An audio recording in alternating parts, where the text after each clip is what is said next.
بسم اللہ الرحمن الرحیم۔ دوستان محترم، آج ہم بات کریں گے کہ بہت ساری جماعتیں اور بہت ساری تحریکیں اور بہت ساری تنظیمات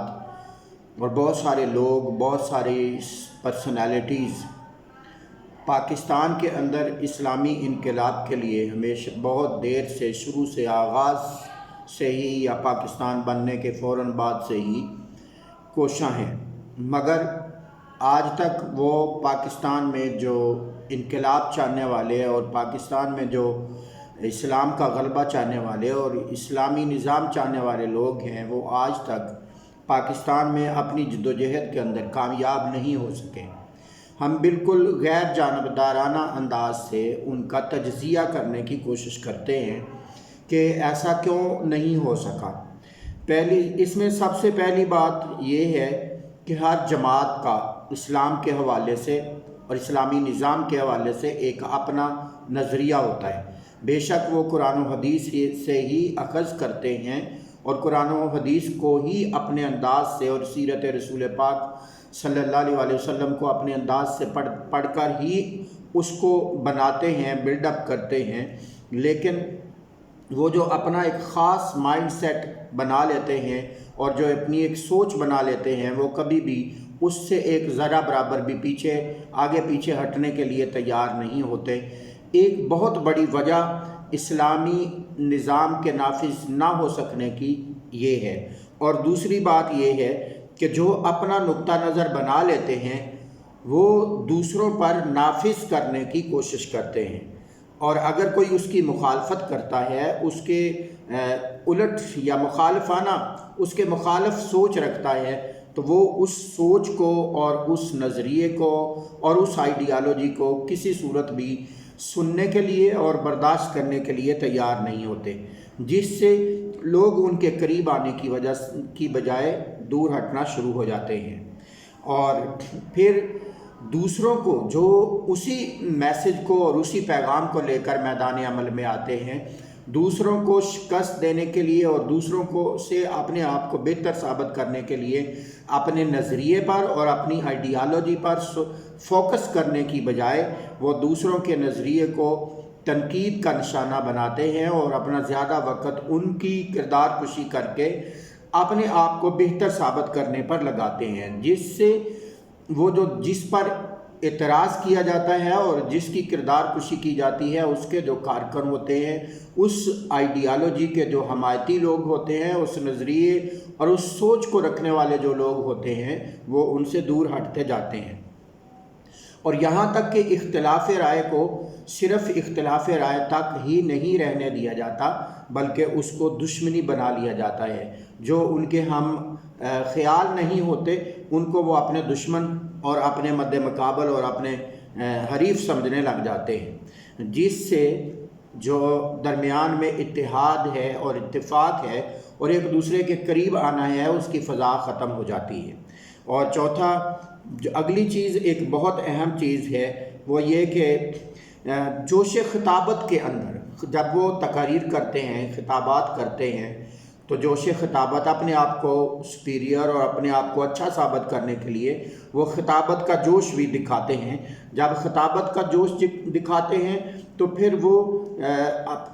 کسی کا لحاظ نہیں رکھتے، بڑے اور چھوٹے کا لحاظ نہیں رکھتے، اور جو منہ میں آتا ہے کہے جاتے ہیں، اور بعد میں اس پر غلط کہہ دیتے ہیں، تو اس پر بعد میں جب تنقید ہوتی ہے تو پھر اس کو صحیح ثابت کرنے پر وقت ضائع کرتے ہیں۔ تو اگر وہ سوچ سمجھ کر بات کریں تو پھر لوگوں کو قریب آنے کا موقع ملتا ہے۔ اور پھر دوسری بات یہ ہے کہ خواہ کسی کے پاس تھوڑا علم ہے، کسی کے پاس زیادہ علم ہے، تو وہ اپنے سے بڑے اور اپنے سے زیادہ علم والے بندے کو ماننے کے لیے تیار نہیں ہوتے۔ وہ اپنی ایک سوچ بناتے ہیں اور اپنا ایک نظریہ اور اپنا ایک گھڑ لیتے ہیں، اور اس سے بہتر نظریے کی طرف، خواہ کتنا بھی بہتر کیوں نہ ہو، اس کی طرف جانے کے لیے تیار نہیں ہوتے، اپنی ایک خاص سوچ پر اڑے رہتے ہیں اور اس سے آگے پیچھے ہٹنے کو تیار نہیں ہوتے، اور اپنے سے بہتر سوچ کو بھی وہ اپروچ کرنے کے لیے یا لینے کے لیے تیار نہیں ہوتے، اس کا ساتھ دینے کے لیے تیار نہیں ہوتے۔ اور بعض اوقات یہ بھی پتہ ہوتا ہے کہ میرے اندر اللہ پاک نے کتنی کوالٹیز دی ہیں، کتنی خصوصیات دی ہیں، اور اپنی خصوصیات کو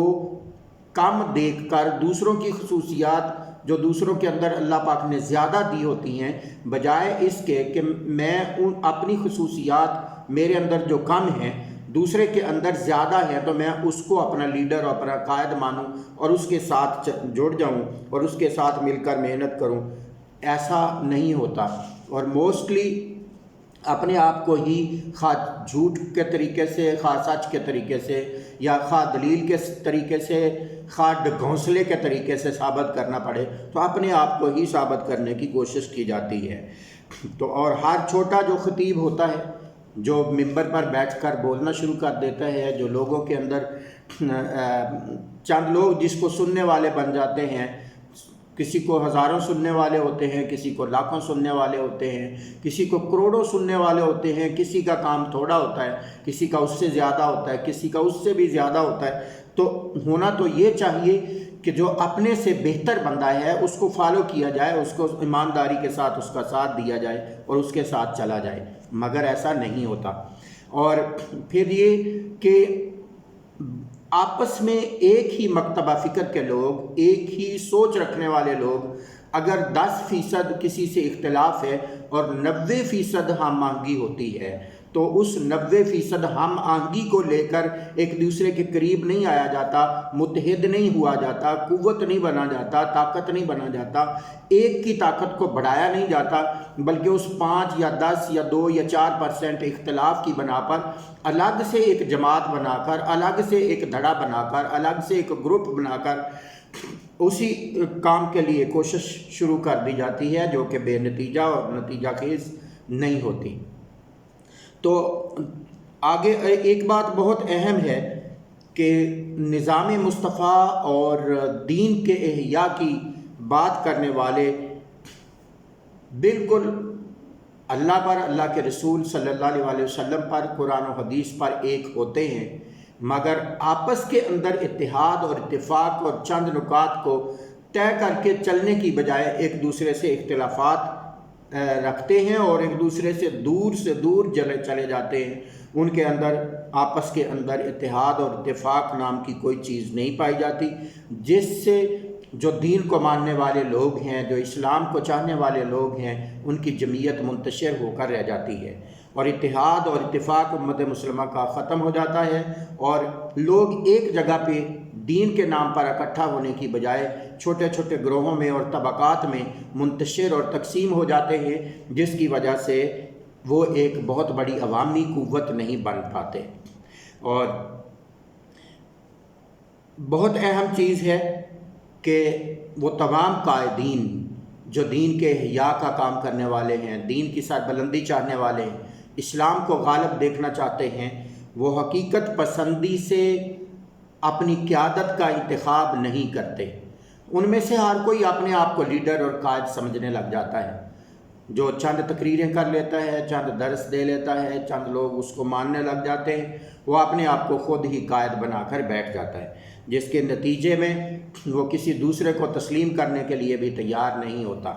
اپنی شخصیت کو اور اپنی ذات کو آگے لانے کے لیے وہ ایک اور الگ سے ایک دھڑا اور ایک گروپ بنا کر بیٹھ جاتا ہے، جس سے امت مسلمہ کی اور اسلام چاہنے والے لوگوں کی جو جمعیت ہے وہ ختم ہو جاتی ہے، اکثریت ختم ہو جاتی ہے، چھوٹے چھوٹے گروہوں میں تقسیم ہو جاتی ہے، اور اس میں جو قیادت ہے، اس کی انانیت اور اس کی اپنے آپ کو قائد ثابت کرنے کی جو خواہش اور جو تڑپ ہوتی ہے، وہ امت مسلمہ کا شرازہ منتشر کر دیتی ہے۔ تو ان ساری چیزوں کا بیان کرنے کا مقصد یہ ہے کہ جو لوگ بھی احیاء اسلام چاہتے ہیں، اسلامی نظام کو غالب دیکھنا چاہتے ہیں، پاکستان کے اندر نظام مصطفیٰ لانا چاہتے ہیں یا اسلامی نظام لانا چاہتے ہیں، ان سے صرف اتنی درخواست کرنی ہے کہ اس دن تک کبھی بھی پاکستان کے اندر اسلامی انقلاب نہیں آئے گا اسلامی نظام نافذ نہیں ہو سکتا جس دن تک قیادت، ہماری قیادت جو اپنے آپ کو لیڈر ہونے کے دعوے دار ہیں، وہ اپنے اندر کے انا کے بت کو نکال نہیں پھینکتے، نفس کی خواہشات کو نکال نہیں پھینکتے، اور صرف اللہ اور اللہ کے رسول صلی اللہ علیہ وسلم کی رضا کی خاطر محنت اور کام کا آغاز نہیں کرتے، اس وقت تک کسی صورت بھی پاکستان کے اندر اسلامی انقلاب لانا ممکن نہیں ہے۔ تو اگر آپ لوگ، ہماری جو قیادت ہے، مذہبی قیادت ہے، جو دینی سیاسی قیادت ہے، اگر وہ مخلص ہیں، اگر وہ چاہتے ہیں کہ پاکستان کے اندر اسلامی انقلاب آئے اور مصطفیٰ کا دین، اللہ رب العزت کا نظام آئے، تو ان کو سب سے پہلے اپنے اندر کے بتوں کو نکال کر ان کو ایک پیج پر آنا ہوگا۔ ساری قیادت مل کر بیٹھے اور بیٹھ کر لاہ عمل طے کرے، لمبی ڈسکشن کرے، اور لمبی ڈسکشن کرنے کے بعد ایک مشترکہ لاہ عمل طے کرے، اور اس پر ہر کسی کو اس کا جائز مقام دیا جائے، اور جو اس کو مقام ملے دوسرا اس کو ایکسیپٹ بھی کیا جائے۔ تو اس مقام کے مطابق اس کام کو، اس مشن کو اللہ اور اللہ کے رسول کی خاطر لے کر چلیں، تو ہو نہیں سکتا کہ پاکستان اسلام کا مضبوط قلعہ نہ بنے۔ اللہ رب العزت ہم سب کا حامی و ناصر ہو۔